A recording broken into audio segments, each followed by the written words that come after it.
Okay, so yeah, we're going to talk about, we felt like we wanted to address everybody that's watching the repeated Yes. infirmities and those stubborn sicknesses Yes. that never break. No matter, Exactly. you fast, you pray, you take communion, you do it all. Yes. And they never break. And this partially is because, and could be because there may be an altar Exactly. in their soul, in their bloodline. Explain to everybody what that is. Yes, you see, so an altar, is simply when in essence an altar is simply a place of, it's an invisible gate in the spirit that allows entry. It governs entry between the natural and the spiritual realms. Now, altars can be righteous or they can be demonic. Right. Of course, the first altars in the Bible are righteous because God is the one who designed this platform as a way of meeting with us, engaging man on legal grounds. But the devil is a master copycat. So realize if God is using altars by negotiating his entry in the world of men by a willing human vessel who becomes a gatekeeper or the attendant to the altar, Satan realized I can do the same. Right. If I could get a human cooperation. And ever since he managed to get the cooperation of Eve, he has recruited, unfortunately, thousands to millions of people over the age who have been more than willing to open the gate to their bloodline, to their life, to the enemy. Yeah. And so when we are talking about these altars, we're talking about these invisible gates that allowing the entrance of demonic powers in the lives of the bloodlines of people. And I'm so excited about getting into that because there are laws that govern these altars. One of the laws of an altar is an altar in the Bible, whether it was righteous or demonic, was always a place of repetitive activity or ritual. Yeah. Or ritual. Yeah. So anytime I see something that is repetitive in the life, particularly a life of a child of God, right? And if what's repeating violates the nature of God, then I know it's an evil altar in place because God never works against himself. So, okay, guys, just an example, like an altar nowadays, a good altar could be the way you build the presence in your house. You have a place where you go sit every day and you spend time with the Lord and you read your devotionals and you take your communion, you make your decrees, you fast, you pray. That's you building a godly altar to the Lord. But you can also build ungodly, evil, wicked altars in your house too by having idolatry in your life, because that's what was worshipped on the evil altars. They would build this altar and then they would go and worship these demon gods at this altar, and that's the place where they would meet that demonic spirit and worship that demonic spirit and bring their sacrifices. And you think, well, how does that apply to today? Well, if you've made food into an idol, to comfort your soul, you're always eating, even though you're not hungry, even though you don't really need to eat, even though you've had your nutrition for the day, but you still got to have pie, and then after you have pie, you got to have something salty like some chips or whatever else. You start building an altar in your pantry, literally, to a demon god over food, because you think, well, how's food a demon god? Well, back in the day, they always brought sacrifices of food to demon gods, and they laid it on the altar. Exactly. Right? But altars, you said repetitive activity. So somebody who keeps on going back to pornography, somebody who keeps on going back to the alcohol, somebody who keeps on going back to the cigarettes, somebody who has a repeated sickness, there may be an unholy altar established in their bloodline. Exactly. And what's very interesting is altars are known by the altars, number one, are known by the repetitive activity around your life, because the repetitive activity reveals the altar behind it. And so if there's always a cycle of alcoholism in your family, it means that the altar and the spirit behind it, by the way, it's impossible to have an altar without having a spirit behind it. Yeah. Because remember, altars facilitate the entrance of spirits in the world of men. Yeah. Now, if God is the spirit coming through, that's not a problem, because that's what you need. We need angels, we need God's power. Yeah. But when the spirit is from the demonic side, then you have a problem. Yeah. Yeah. And so we have seen, I remember recently, Katie, I prayed for the guy.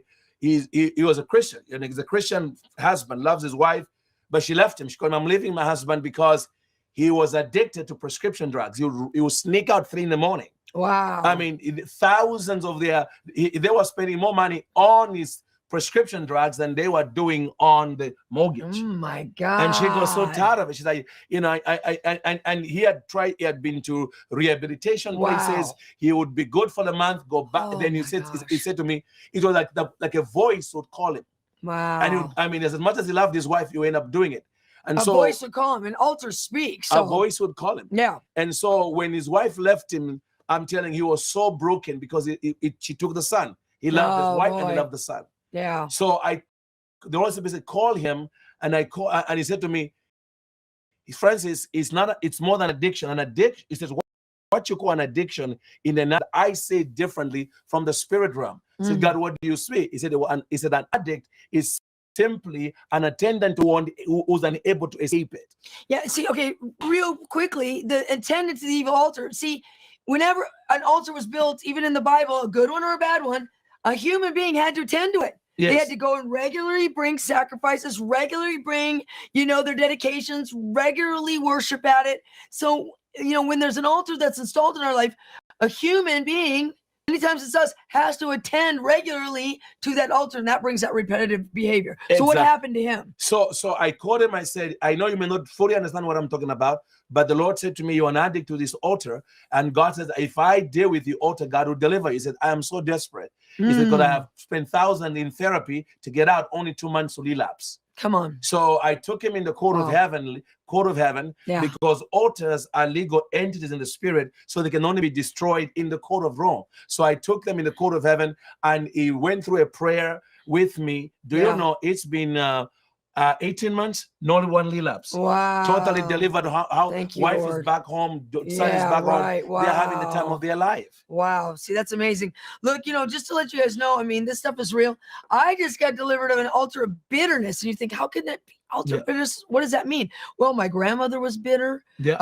My great-great-grandmother was bitter. And what happens is when people display that behavior repeatedly, they actually are building an unholy altar in their soul, and it gets passed down. So I was like, why do I always feel angry and mad and upset and negative? And what is this? Yes. And I actually laid down on the floor while you were teaching on altars, and boom, I got the deliverance. I went, it was an altar. Exactly. Yeah. So these altars can be established by behavior patterns, by ancestors, their sicknesses, their sins. Exactly. All of those by things. soul wounds. Right. That by soul wounds that are not that see, if you get a soul wound, that's why your message, Kate, is very important. When we get a soul wound, it when it's fresh, that's the time to get healed. Yeah, right. Because if you keep it long enough, you start attending to the wound. Yes, it grows. It gets engraved in your heart, right? Exactly. It gets engraved in your soul. Yes, and the devil sees that and he rushes in. Yeah, and that's actually in the Bible, guys. It says that in Jeremiah, the book of Jeremiah, it says, and their sins are engraved on their heart with an iron pen. The word heart there actually means the soul. The more you do a behavior over and over and over again, like bitterness, anger, offense, unforgiveness, all that, the more that sin gets engraved onto your soul, and it develops an altar. And then that altar begins to control you because it becomes the landing strip for a demonic spirit to bring you infirmity, sickness, poverty, and all kinds of issues, right? Exactly. Yeah. And Ken, if you let me, there is a scripture I wanted to read. Yeah, let's go. And I know that you've mentioned it before, but I just thought that this would be good. Yeah. Because this shows an altar of infirmity, where perennial sickness. When we mean by altar of infirmity, it means where it's almost like, it's about these lingering diseases. I mean, 5 years, 10 years, you are just, because think about the ritual that develops around a 10-year disease, 20-year disease. You have to attend to it.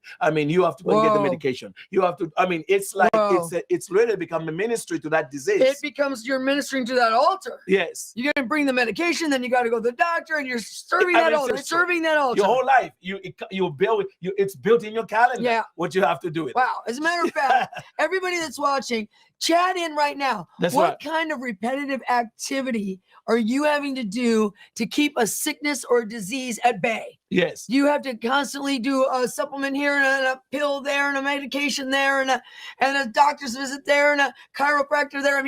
How do you attend to that altar in order to just try to stay well? Yes. Chat that in right now, guys. Yes. So in this case, we have in Luke 13, it says now he was teaching, Luke 13 from 10. He Mm. was teaching in one of the synagogues on the Shabbat. Yeah. And behold, there was a woman who had a spirit of infirmity. Mm.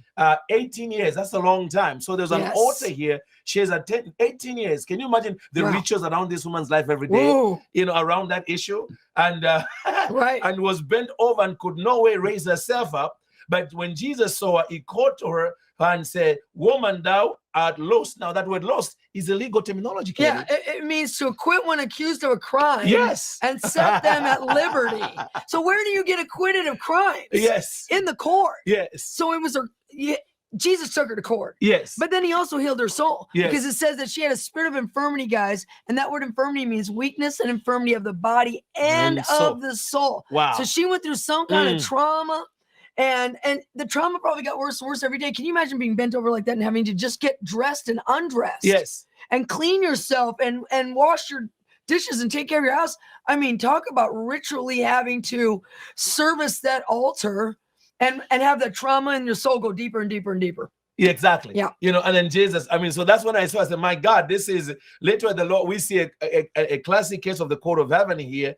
But it becomes even interesting when you jump to verse 15, the Lord then answered him and said, "You hypocrite," when because one of the Pharisees was so upset that why would you heal this one on the Shabbat? Yeah. But then he said something in that. He said, "Hypocrite, does not each one of you on Shabbat lose his ox or donkey from the store and lead it away to the water?" Then he said, so ought not this woman, being a daughter of Abraham, whom Satan has bound?" Yeah. See, Satan, that word Satan means the accuser. Which means there was something Satan had on her, right, that had just been dissolved by what Jesus did. Right. And the legal landing strips, guys, that the enemy uses to have something on us, like Dr. Myles just said, is the landing strips in the soul. Yes. That's why Jesus said the prince of this world is coming, but he has nothing in me that's in common with him, so he has no power for me. And also in the courts, because Satan is the accuser of the brethren, and in Revelations that actually means one who brings an accusation before a judge. Wow. Where do judges sit? In court. In court. Right. Yes. Yeah.